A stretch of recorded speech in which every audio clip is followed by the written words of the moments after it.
All right, hello everyone. My name is David Klein. I know many of you, and for those who don't know me, it is nice to see you here, and I look forward to meeting all of you individually here very soon. I can't tell you how grateful I feel that I get to be doing baseball for what I do for my living, and I just feel really fortunate that I have so many wonderful families, so many wonderful kids that I get to work with, and this fall is truly going to be a really fantastic experience, not just for me and these young men right here, but especially your boys here who are gonna they're gonna have an awesome time, and really looking forward to it. Really passionate about this program, and really excited to give you guys all the details and information and to answer all your questions. So I'm gonna try and talk as methodically as I can. We have a little outline that we will pass out, and then at the end we will do a little bit of Q&A.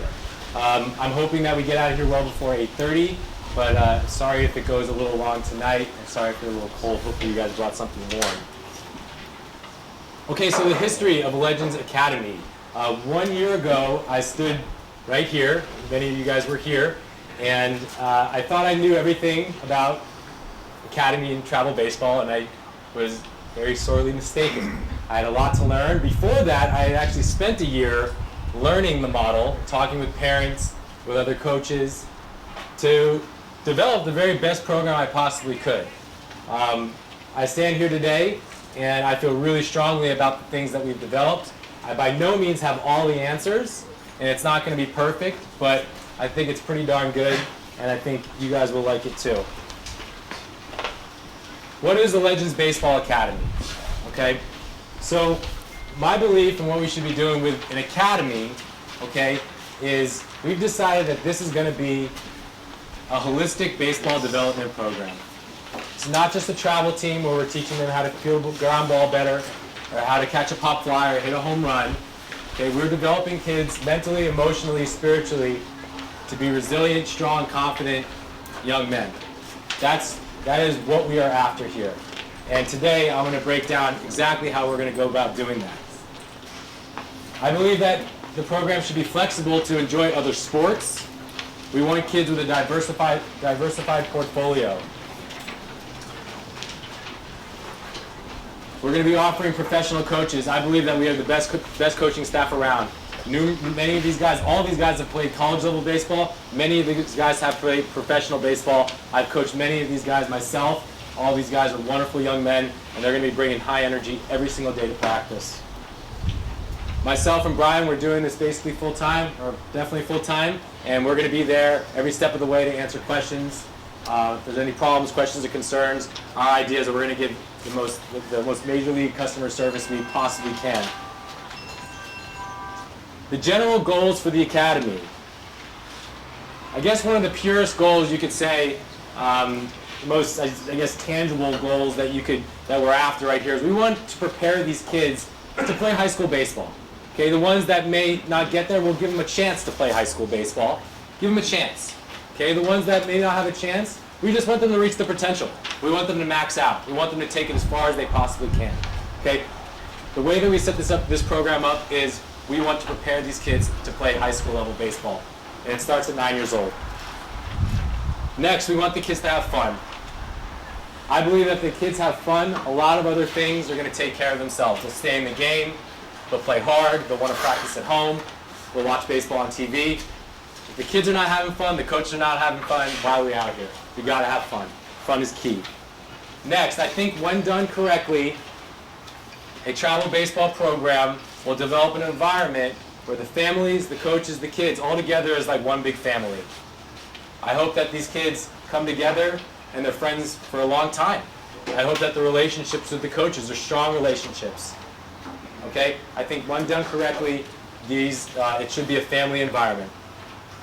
Lastly and most importantly, and I have some statistics here, the goal cannot be to turn your kid into the next Buster Posey or Joe Panic or whoever your favorite players are, because it's very rare. Okay? The goal cannot be to go out there and win a 10U, 11U trophy, because that, quite frankly, does not really matter. And it shouldn't matter to any of us, because those things will be forgotten in weeks. The chances of our kids playing professional baseball are very slim, and that's okay. We want them to take it as far as they can. The chances of a high school player playing college are 7%. Of a senior college player getting drafted is 9%. If you make it to college, you have a 9% chance of being drafted. 1 in 200 high school players will go on to play professional baseball. That's 0.5%. And that's not even big league. That's not even on TV. And then you were talking about staying there and making a career of it. The chances are very slim. Okay, so what we are after here is we're trying to give them life lessons, things that they can take with them for life, not just next week at the tournament down at Twin Creeks. We're giving them skills that can be taken with them to school, when they're looking for jobs later on, when they're on the playing field at school, whatever it may be, but not just on the field. We want life skills here. That is the goal. So why play travel baseball? Why not just do Little League? It's a good question, okay? Well, baseball, if you want your kids to play baseball, if your kids want to play baseball, baseball is a skill sport. Okay, it's like golf, it's like tennis. It's not like football or like soccer or like basketball where you can get by on athletic ability alone. Okay, hitting a round ball with a round bat is very challenging. The way you get good at baseball is quality repetitions and high competition at a very young age. That's why you play travel baseball. Also with travel baseball, we're teaching kids real baseball at a very young age. I love Little League. It's great. I want all the kids to play with Little League. We're not even going to run teams during Little League season for the young age groups because we want the kids to play Little League. I had a great Little League experience. But Little League baseball is not exactly real baseball. You're not taking leads. You're not holding runners. This is real baseball. We're going to have our challenges teaching the 9, 10, 11-year-olds how to take a lead, how to hold runners, how to read a lefty on a tricky pickoff move. That's why you play travel baseball, for our experience. The landscape of travel baseball is very competitive. There are 3 types of teams in my opinion. There are elite national teams, there are strong regional teams, and there are community teams. Our program, Legends program, is a community team. All the programs around here, I can name a lot of them, they're all community teams. Okay? Those national teams, they pull from multiple states, they go play all over the country, they fly guys in from the Dominican. For the regional teams, they'll pull kids from multiple towns. I personally like the community teams because I like the community vibe. I grew up in this community, I have relationships with many people here, and I like the community feel. And we will all be a community this fall. So, and with that being said, that transitions into the next thing. We do ask for help from parents in the community. We're asking for 3 types of volunteers, and we're going to pass around the sign-up sheet right now. We're looking for parents who are interested in being an on-field volunteer. You don't need to know anything about baseball, but the idea, like I explained, is to get the kids as many quality repetitions as possible. And while we will have a really great ratio at practices, if there's a dad who can throw extra batting practice or flip a wiffle ball or hit a ground ball, we'll take it, okay? And for those who want to do that, I will take you guys through a 1-hour training, and we'll set that date. Also, we're looking for a team parent for each age group. Okay, this team parent will help coordinate team meals, a team bonding event at the beginning of the season, and a team banquet at the end of the season. We want 1 team parent for each age group. And lastly, we're looking for a school representative, and the school representative is going to make sure that Legends is present in any school newsletters, any websites, and for that we're going to be offering 50% off of our skills clinics, which is basically a few $100s, and that's really going to help us get seen in the community and get the name out there about Legends. We also have a sheet that we need signed. This is for Fremont. They need a special waiver for when we go play out at Fremont. So I'm going to pass around both of these. I'm going to have Brian pass around both of these right now, and we will go ahead and sign those. And thank you for anyone who's interested in volunteering. As you can see, we have a lot of coaches, but we actually have 4 more as well. Those who have been around. Our head pitching coach, who coaches the collegiate team, his name is Wild Bill. He will be here a lot. He's going to be running the pitching clinic on September 10th and 11th. We also have Rich McCaffrey, who pitched with the Reds, who pitched with me for 2 years, who's been with us a lot. He's going to be out here a fair amount. We have Shane Turner, who plays professionally currently. I actually played in the same league as DJ. He's going to be out here. And then we have Leo Ortiz, who's been with me since 2009, and he's going to be out here too. So a lot of the same cast of characters. I think just one thing that we do have, not only do we have a lot of great coaches, a lot of good good energy and a lot of great experience. One thing that we have with this particular group is we have some incredible pitching coaches. And in travel baseball and academy ball like this, it's really important to pitch. You got to pitch well. And we have 4 guys who play professionally. We're going to have a lot of really good pitching coaches, and we're going to have a lot of good pitchers developed in this program. So I'm really excited about that. I can tell you for sure that Shane's going to be coaching the 14U team. I'm going to be coaching the 13U team. We're waiting for schedules back from Menlo College, and then we're going to decide within the next 3 or 4 days the split between the rest of the coaches, and then we're going to let you guys know ASAP about that. My background, I grew up in New York until I was 10 years old. I'll try to make this quick.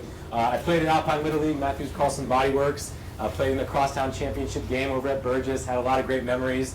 And between the years of I was 11 and 15, I won 4 championships playing for a guy named Terry Spraker. And I think those experiences at a young age really taught me what it was like to play at a high level, how to win a championship, how good it felt to win a championship, how good it felt to win.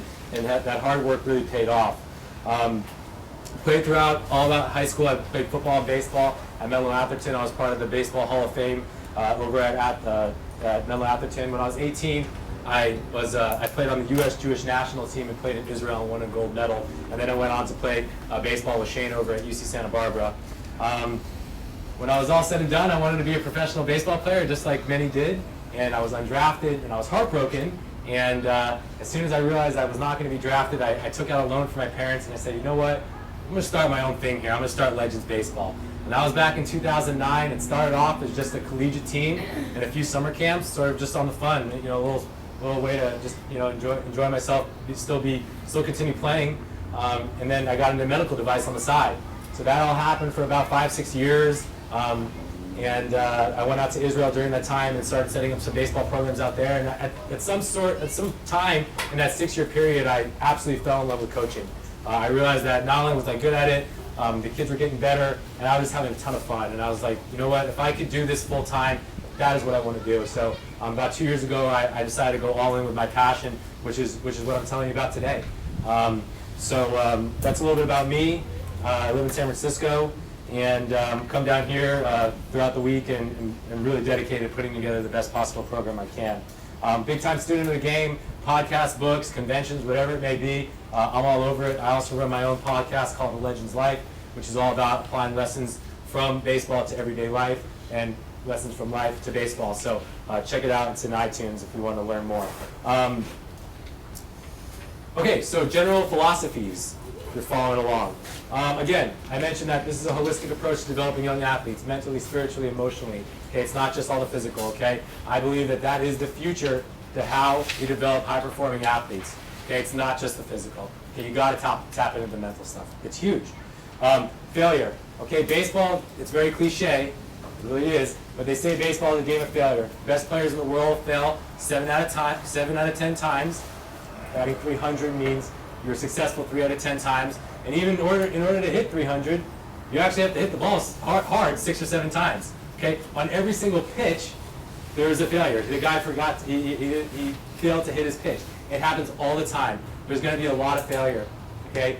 And I think it's the best game in the world for teaching life lessons. It builds really resilient kids. Attitude, effort, and preparation. I can tell you one thing. If your boys come out and they have a strong, positive attitude, and they give it their all, they have good effort every day, and they prepare, they work hard at home, they do their tasks, they are going to get better at baseball, hands down. I always tell the kids there's 3 things that they can control while on the baseball field. You can always control your attitude, your effort, and your preparation. You can't control how strong you are, or how far you hit the ball, but you can control your attitude and your effort, and that's one of the big things that we stress here. Process versus the results. Baseball is very different than many other sports. In basketball, you shoot a nice shot, it goes in. In soccer, you have a nice penalty kick, it goes in. Okay, in baseball, you execute perfectly. Perfect pitch, perfect changeup on the outside corner. You squared up a ball, you hit it as hard as you can right at the center fielder, and you're still out. That's what's so unfair about baseball. Okay, but life's unfair too. Okay, and it teaches you how to recuperate from that, how to rebuild, how to respond. Okay, and that's what we're more concerned with. We're more concerned with the process and not as much as the results. Okay, it's kind of a cliche in baseball circles to be obsessed with the process. We're focused with the little things every single day to get better, not as concerned with the end result. We believe that if you do the little things every single day and don't get concerned with the end result, you actually get what you want in time. So we're very process focused. Okay? Fundamentals.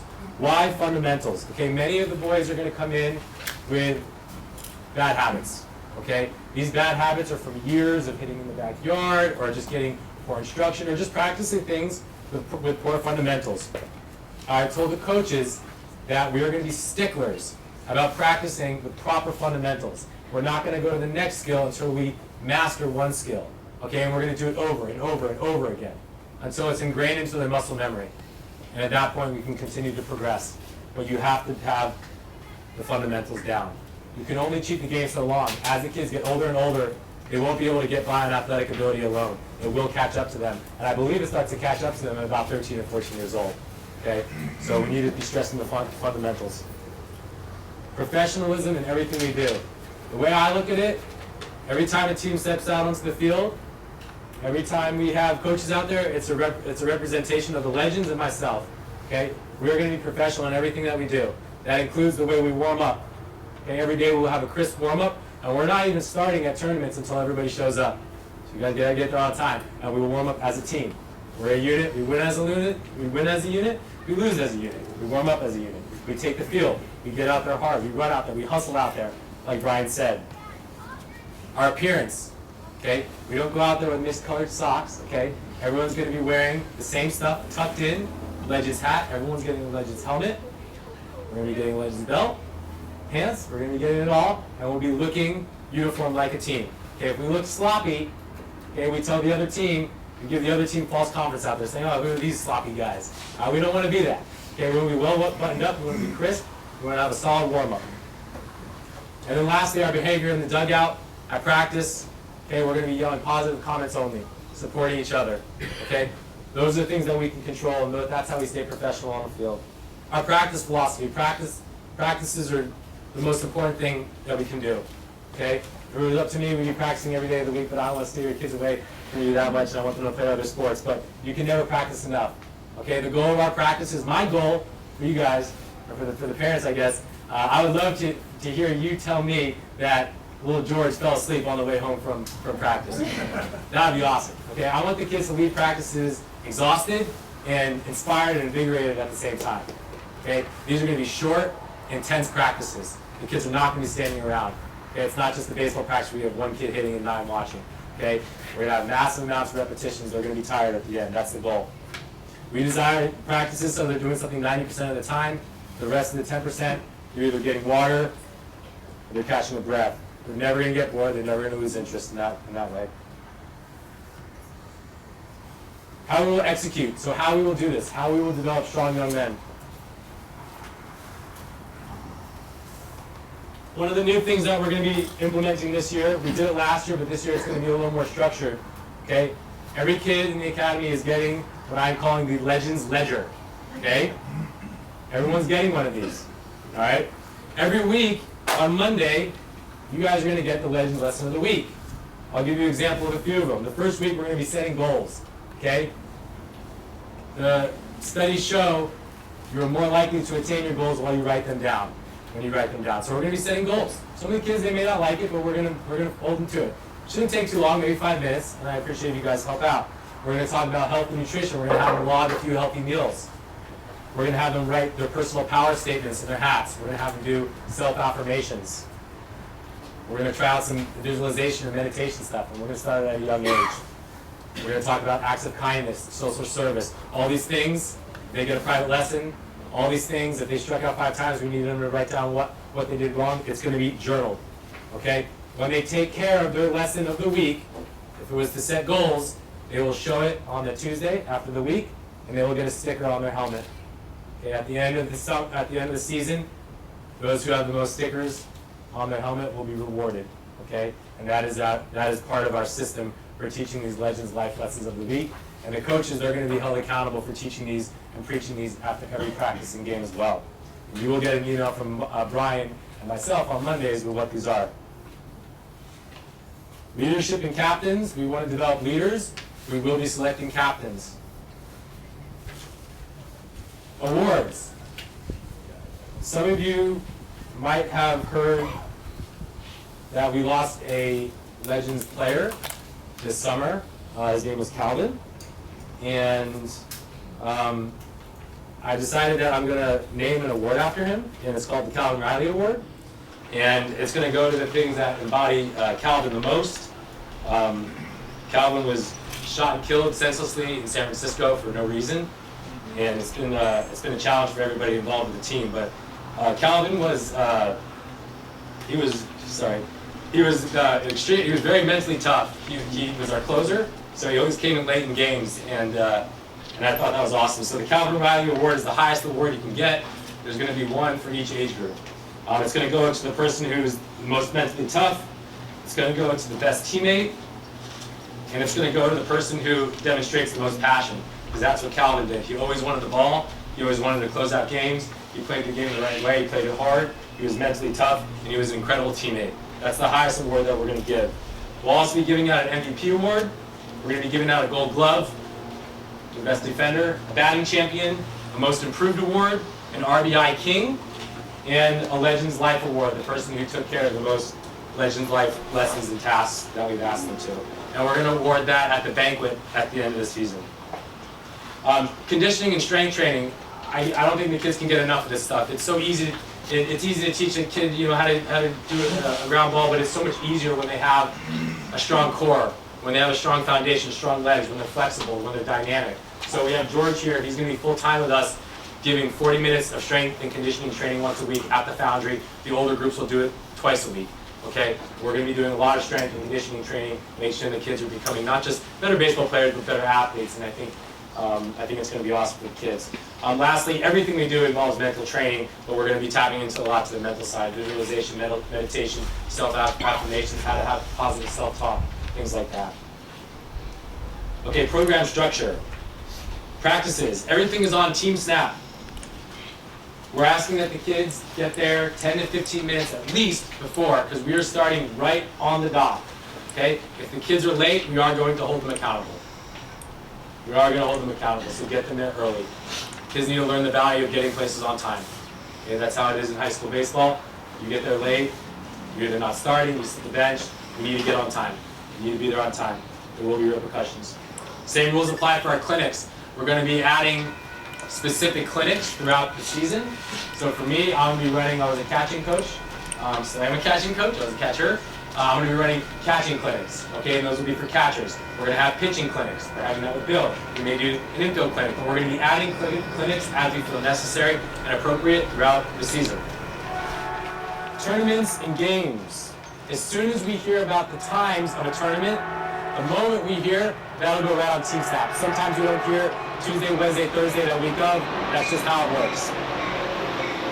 We want the kids dressed and in uniform in the dugout 30 minutes before the game, which means that you should be there about 45 minutes before the game. By the way, I see everyone taking diligent notes, and that's good, but I am recording this, and I will send you my talking points as well. So if you do miss something, that is okay. We were going to be going to tournaments with 10 to 12 kids maximum. That's it. We will not start warming up until everyone gets there. We want everyone to get there on time, and we will warm up as a team. If they're late, there's a strong possibility they will not start the game. They will probably not start the game. Okay, we want the kids to get there on time. Just a heads up, there's a $5 entry fee at Twin Creeks and at Fremont. Goes for everybody, parents, coaches, and everyone, so just plan on it. Playing time at tournaments. We are going to work very hard to strike a balance between winning and proper playing time. We want the kids to get opportunities, we want them to develop, okay? But we're not doing the kids any favors if they're screwing around in practice, not working hard, we just throw them out there on the field, okay? We want the kids to earn it a little bit. That said, kids need to get the reps, they need to get their opportunities. So it's a balance. It's an absolute balance.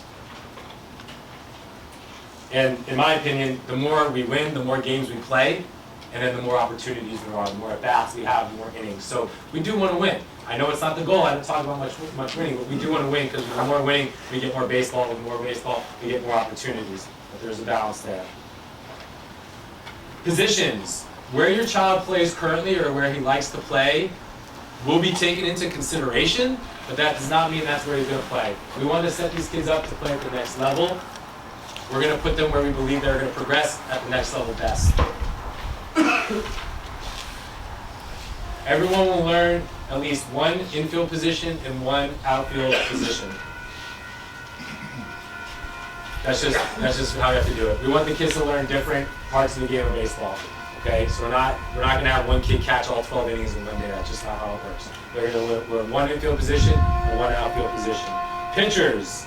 Again, I feel strongly we got the best pitching instructors in Northern California. There's no doubt in my mind. I love our pitching coaches. There will be pitch counts. If a kid has a sore arm, we will pull him. He will not go back-to-back days. We're not going to be throwing out kids' arms.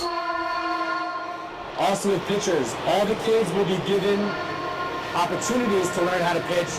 Not all the kids will be able to pitch in games. All the kids, 1 through 15 or however many we have in that particular age group, will be developed as a pitcher. We will give everybody the chance to learn how to pitch. They can earn their way to pitch in a game. Gold versus green. You won't hear me say it or the coaches say it very much. We're not talking about, we have gold players, we have green players. The gold players are a little more advanced at this point. Okay, we don't know how the kids are going to develop. That's why we take green players, because you don't know how they're going to develop in a few years from now. Just because a kid hasn't been given a lot of instruction doesn't mean that he shouldn't be given high-level baseball instruction out here. Okay, I would never cut a kid because he wasn't good right now. Okay, we're going to give him all the skills, all the opportunities to learn the game, to develop into the best player that he possibly can. Okay, and hopefully he can earn his way into a gold spot. Okay, now the way that's going to work is if we need players, we get down to 9, 10 kids, 9, 10, 11, and the coach deems it appropriate, we will bring up a player who deserves it from the green team, and we will play with that program. There would be nothing more satisfying for me or the coaches to have some players earn their way from the gold spot to the green team, or sorry, the green team to the gold spot. I think that would be fantastic. Team snap, it's really important. We are scheduling very detailed, high-level practices, college-style practices. It's very important that you guys get your team snap selections in ASAP. Please let us know as soon as you can, ahead of time, if he is or if he's not going to be there. It's really helpful for us to schedule practices. Now, as a general rule of thumb, Friday for the week before is really helpful. Just please get it in there as soon as possible. Communication. You'll receive an email every Monday with the Legends Life lesson of the week and a look forward for the week. That's going to come from Brian. I'll be giving some direction on that. Any general academy related questions should go straight to Brian. Okay? If you feel for some reason that it should come to me, feel free to come to me with it, or Brian will elevate it to me. I'm happy to be there too, but the immediate questions should go right to Brian. He is our academy director. I oversee the whole operation of things that we do. Brian runs the academy, which is a huge part of it. I'm here for you though, so just let me know. If you have any questions specific to your kids playing, you want to know if you're doing better on the field, you can reach out to your coaches, your head coaches of your team on Team Snap, and they will do a good job of getting back to you. You're also very much encouraged to go up to the coaches and ask them, hey, how's my son doing? What can we work on? What can we work on at home? All that type of stuff. You're encouraged to go ask them. Please do that. Social media. Follow us on social media. Tag us on social media. Like us on Legends Youth Baseball on Facebook. We're going to be posting results. We'll be posting pictures on Twitters. If you tweet at us, post a picture, we'll retweet it. On Instagram, we're MP Legends. On Twitter, we're MP Legends. I just think it's fun. If any of you are on social media, we'd love to interact with you on social media. We're going to be posting stuff all throughout the fall. Equipment, this is important. All players will be given a helmet, a hat, 2 dry fit practice shirts, a jersey, shorts, Legend shorts, a belt, a sweatshirt, and stirrups is something we're trying new. Okay? Uniform items you will need to provide your child with, and you'll get this in an email as well. Not very much. White sanitary socks. Okay, and that's what's going to be worn under the stirrups. Okay, white sanitary socks. Okay, you can pick up a pack of 6 of them at Gets or something. Plain gray pants. We're wearing our pants up. That's what we're doing. Everyone's wearing their pants up together. So the big baggy style Manny pants, not going to have those this time around. We're wearing our socks up. We're going to have stirrups. It's going to be a really cool look. And I think the kids are going to take pride in wearing stirrups. And I don't think too many of the other programs are going to do it. I think it's going to be great. Go to Getz Brothers. They've just moved locations. It's now in San Carlos. Drop the legend's name, and then we'll give you guys, I think it's about a 10 or 15% discount or so. So we do need the gray pants. Gray pants. Do need gray pants and white sanitaries. And you can't put the pants in the sock. Pants in the socks. Not really. like Hunter Pence, sort of like that. Yeah, all these are pants. We'll have the coaches fix them up if it's looking a little funky. Yeah, they're going to be worn up. They go about this height, but they should have elastic on the bottom. They know they're what they can say. Yeah, ones that can be worn. For practice too? Okay, so no, good question. Practice, they can wear white or gray pants, and they can be worn down. Okay, so if you have extra pants at home, that's fine. Okay, for the games is where they need to wear high socks. Okay, the thing is with practice though, I don't want them wearing orange socks on one, blue on the other. Okay, it should be either black or gray. They should look like ball players. We want them to look the part. If they want to play at the next level, they gotta look the part. It's just how it is. They gotta look professional. Okay, so for practices, they can wear anything on the bottom, but they will be required to wear their Legends dry fits to every practice. I'm giving them 2 for that reason. Okay, and for the indoor practices, they will wear their shorts, their black shorts, their Legend shorts, and their Legend shorts only. Okay. Gear you will need to provide your son that's not uniform attire: a glove, a bag, cleats, and a bat is good, but we actually have a lot of bats from many, many years of this. Okay? I think most of you guys have that. Outdoor practices, like I said, pants, Legend dry fit, black belt, Legends hat. Indoor practices, shorts and dry fit, but they need to bring all their baseball gear to everything. Everything. Okay, glove, bat, the whole backpack to everything. Okay? If your child forgets something, he will not be allowed to call you. He will not be allowed to call you. Okay? He needs to learn what it's like to forget his glove, how to borrow from somebody else. There will be repercussions if he forgets something. He needs to bring a water bottle too. In high school, they don't fill up big jugs of water. This isn't summer camp anymore. Okay? In summer camp, I call their parents and say, hey, he forgot his glove, he forgot his lunch. Here, we're teaching accountability. They need to be accountable for getting their water bottle, for forgetting their glove. I know these kids are young, but we got to teach them to be accountable at a young age. Okay, moving forward, playing other sports. As I mentioned, we encourage a diversified portfolio. I truly and firmly believe that playing other sports like soccer and football like I played helped me in baseball. I want your kids to play other sports. If he plays soccer, if he plays basketball, that's only going to help him get faster, build a stronger foundation. Okay. That being said, we want the kids to play. We want them to be at least 3 of every 4 practices. We love them to be at every practice. That's great, but I'm not going to say he has to be. Okay. I want him at 3 of every 4 practices at a bare minimum. Okay. But if he can play other sports and balance his life and school and all that, awesome. Just a side note, I just want to say that kids who specialize at a later age are more likely to receive college scholarships. Okay. The earlier you specialize, the less likely it is that you get a college scholarship. The average age of specialization for all the studies is 15 years old. The average age of a major league ball player that they started to specialize was 15 years old. Okay, it's just something interesting. Volunteers, as I mentioned, we're looking for 3 types of volunteers. A team parent that's going to help coordinate meals, a banquet, and a team bonding event. We're looking for on-field volunteers, or we're looking for a school representative who is help us stay active in the community.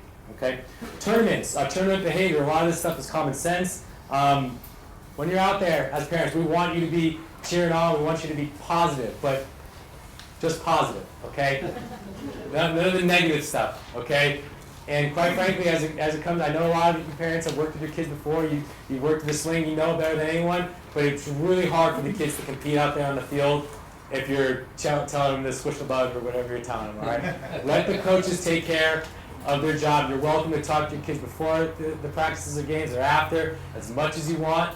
But as far as during the games and we're out there on the field, let the coaches handle it. They're going to do a great job. Brian wanted me to stress this. We had a group of 14, I guess there were 13 youths last time, and last spring, and we got compliments almost after every game and every tournament. We didn't win a ton of games, but the parents always clapped for both teams. They always cheered on both teams, and all the parents from the other teams and all the other coaches were like, we love playing at Legends. You guys are so positive, and I just thought that's a great look, and I think that's how it should be. Okay, so let's cheer on everybody, and let's just keep it all positive and have fun all the time. Umpires. The umpires will be inconsistent. They're not always very good. That's just the way it is. Parents and coaches are absolutely, positively not allowed to show any sort of emotion towards the umpire. Bottom line. Okay? I told the coaches the only thing that they can go out and do is go out, walk out calmly to the umpire and say, hey, can you just tell me what you saw there? I just want to make sure we got it right. Calmly. Okay? Very calmly. All right? As far as the kids go, I want to remove umpire from their vocabulary. I don't even want them thinking about it. Okay? Whatever the strike zone, whatever it says in the rule book, it's whatever the umpire says the strike zone is. That's what goes. Okay? Forget about the umpires. All right? Injuries. If an injury happens outside of our watch, playing basketball, whatever it may be, let us know as soon as possible so we know. Okay? You fell, he's got scraped up. Let us know as soon as possible. Let your head coach know too, for sure. And then likewise, we'll let you know if for some reason something happens. We've been very fortunate, knock on wood. We haven't had any injuries. We've done a very good job of keeping the kids safe. Travel. All the families are responsible for getting the players to and from games, tournaments, practices, clinics, whatever it may be. We do encourage that you carpool. You can reach out on TeamSnap, and you can work with a carpool. Mostly everybody is pretty local. You know, Atherton, Menlo Park, Road City, Palo Alto, right around here, Woodside area. So it'd be nice if we get some carpools going. Private lessons.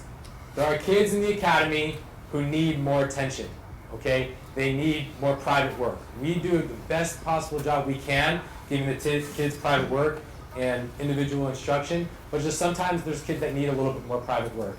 It's best when you keep it within the Legends Family Academy, just because it's hard when you're sending them off to someone else and then they're telling them one thing and we're telling the other thing. What I encourage you to do is talk to these guys over here, because every single one of these coaches is capable of giving a private lesson, and you can coordinate with them. So if your head coach is Shane, ask Shane, hey, what can we do? What can we do to set up a lesson? And he'll work with you for that. But again, we do a really good job of giving a lot of individualized attention, but some kids just need a little bit more. Statistics. To me, statistics are not important.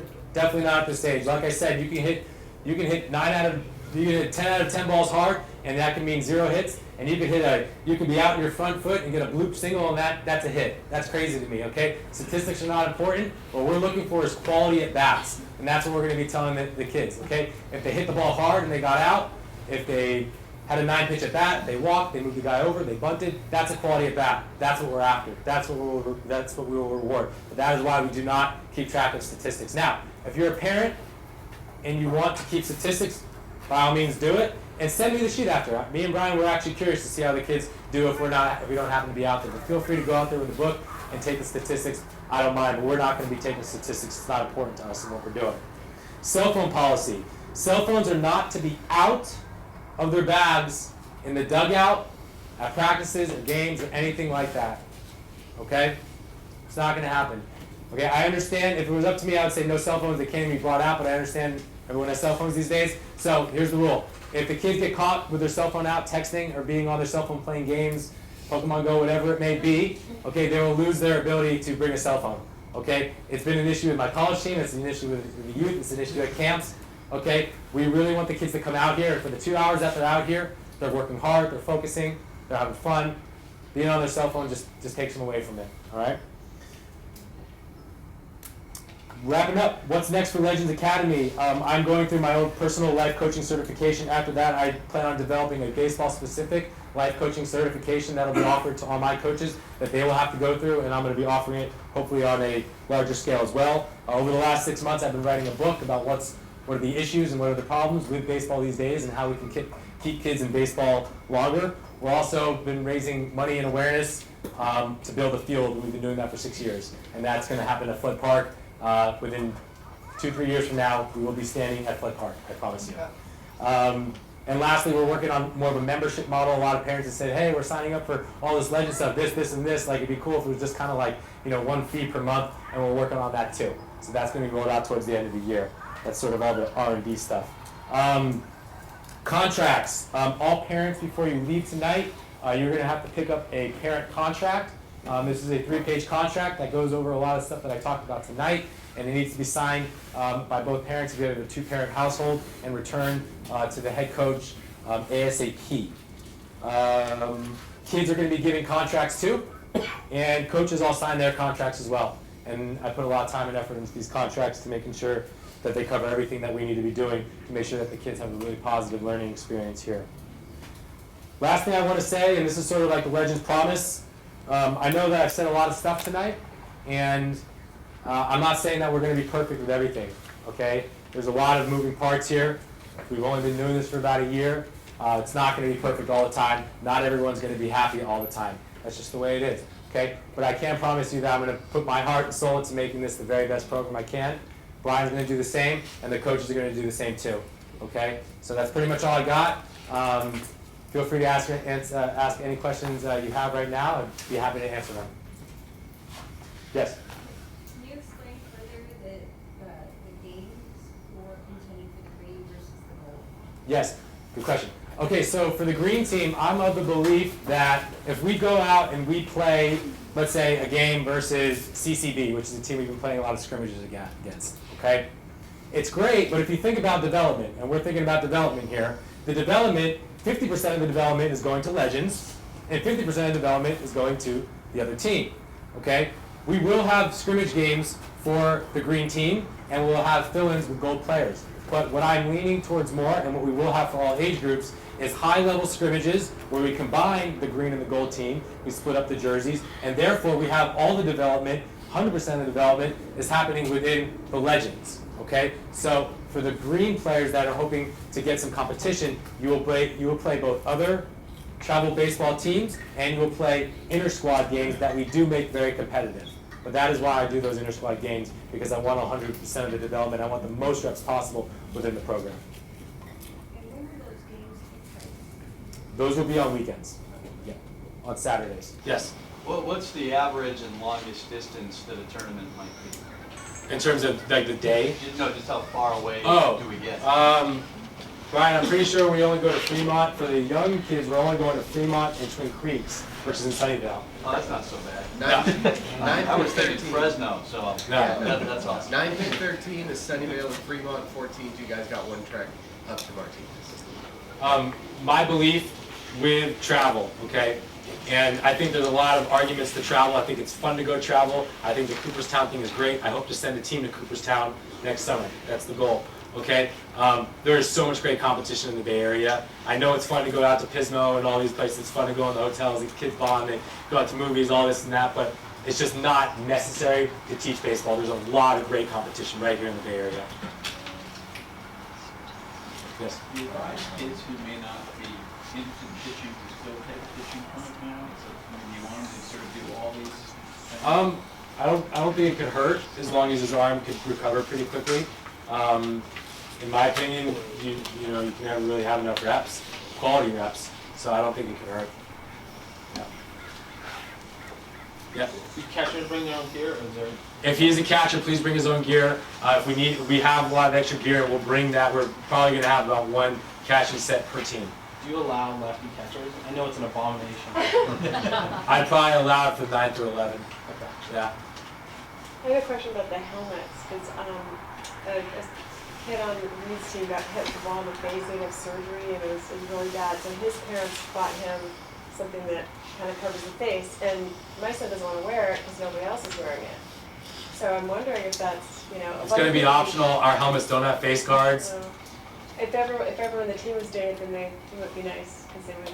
Yeah. I don't know how often it happens. It's very traumatic. We all saw it Yeah, it's a freak accident. Yeah. It happens. It's part of the game. It's definitely scary. It's definitely scary, but we're not going to be having face guards. If one of the boys feels better about wearing it, we'll certainly support it. You can teach the kids how to react to a ball. Yeah, I mean, turn away. Yeah, so, yeah. I mean, look, it happens at the high school. I had a good friend in St. Francis who got hit in the face, and Giancarlo Stanton in the major leagues got hit. I mean, it just happens. You get fooled on a pitch. But yes, hopefully with the more reps they get, they'll learn how to pick up the baseball, and it won't be an issue as much. Yes? You mentioned pitch counts for the pitchers. Are those something that are standardized across the program that you can share with us? It's standardized at tournaments. I have my own beliefs in pitch counts, but it's a lot of times it depends on the particular athlete too and how max effort he is. Some kids have a very resilient arm. Some kids' arms get very tired very quickly. In general, rule of thumb, if the kid's arm's hurting, I don't want to throw a kid more than a few innings on any given day. I've made that mistake in the past. We've made the mistake in the past. We've signed contracts saying that we're never going to sacrifice a kid's arm to get a win. So I could post those if that helps too. I don't have them right off the top of my head. Any other questions? What size field will that 13-year-old be playing? 5480? 54. And we're going to be practicing on a 60-90, so it's a little bigger, but that'll be good. But we could actually move in the bases just a little bit to account for it. You mentioned life skills. Do you emphasize that these guys need to do schoolwork? Oh, I actually had that in my notes, and I might have skipped over it. Okay, this program is a school-first program.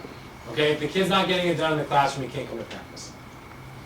Simple as that. And the way that I talk to the kids about it is that if he's good in school, if he has the grades, you can play baseball in the middle of Kentucky, no name town, I don't know. There's always a team for you. Okay, if you don't have the grades, you can't play baseball. Okay, it's got to be school first. Okay, and I'll stress that to the kids too. Okay.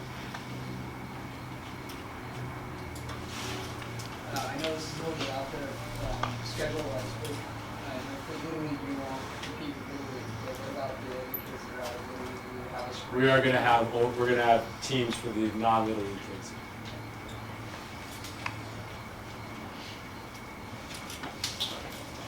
Talk about the drive home story.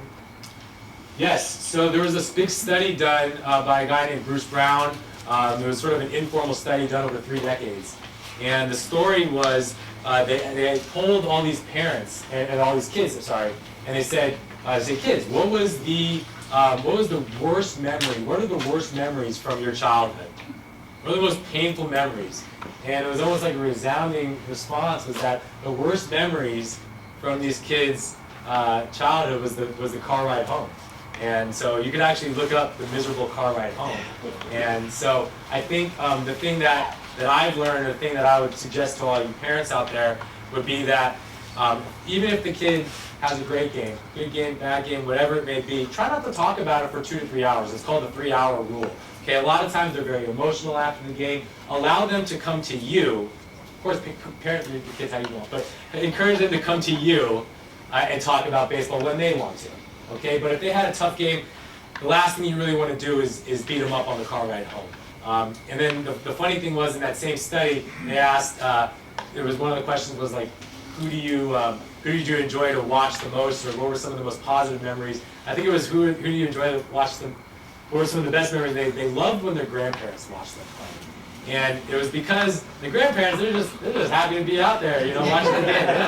They don't care. They don't care. They strike out, win, lose, whatever. So that was something else that I thought was interesting. And then the other part of the study, I was maybe in the conclusion portion of the study, was what they said was the best thing that you could truly tell your kid after a game is a no judgment statement, which is just, I love watching you play. I love watching you play out there. That's what I recommend. You say no judgment, no, hey, you did awesome today. You really hit the crap out of the ball. That's good and stuff. But then if he doesn't do that, then he's going to know that he did that. Okay, so just a very, just a blank statement. Hey, I love watching you play today. It was fun watching you compete out there. That's a great statement to say after you get out there on the field. Thanks for bringing that up.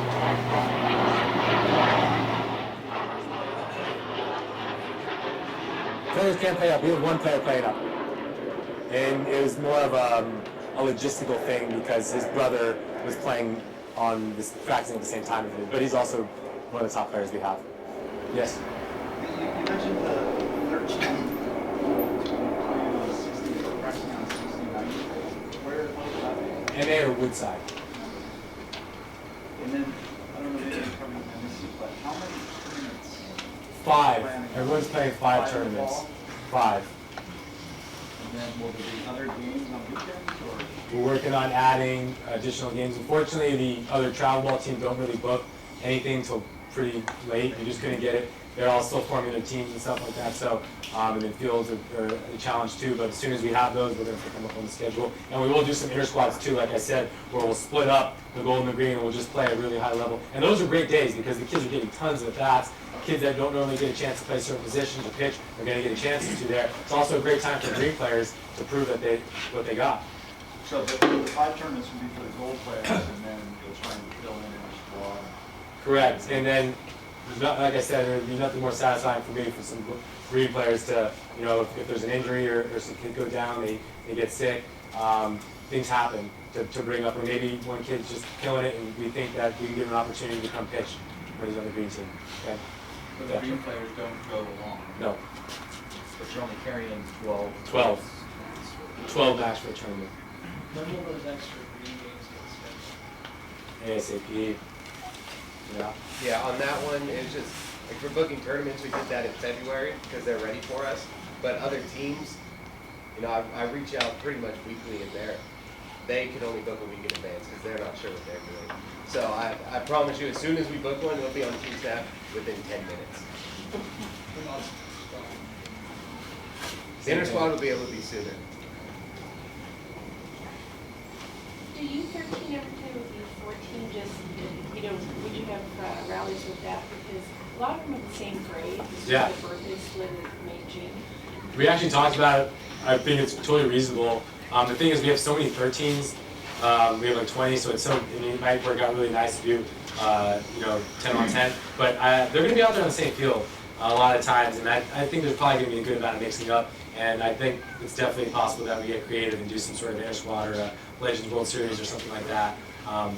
Yeah, and Do they get them to play practice good. together ever? Are they both on Tuesday? They're on the same field at the same time. They'll practice. The rotation goes a little differently. We do about 40 minutes on each spot. But yeah. Any other questions? Okay. I will kick out this. We have a videographer here. I'll kick this out to you so you can share it with your significant other if they weren't here. I'll also send my talking points out ASAP. If anything comes up, please let me know. Please take a parent's contract and please get it back to me by the pitching clinic would be best.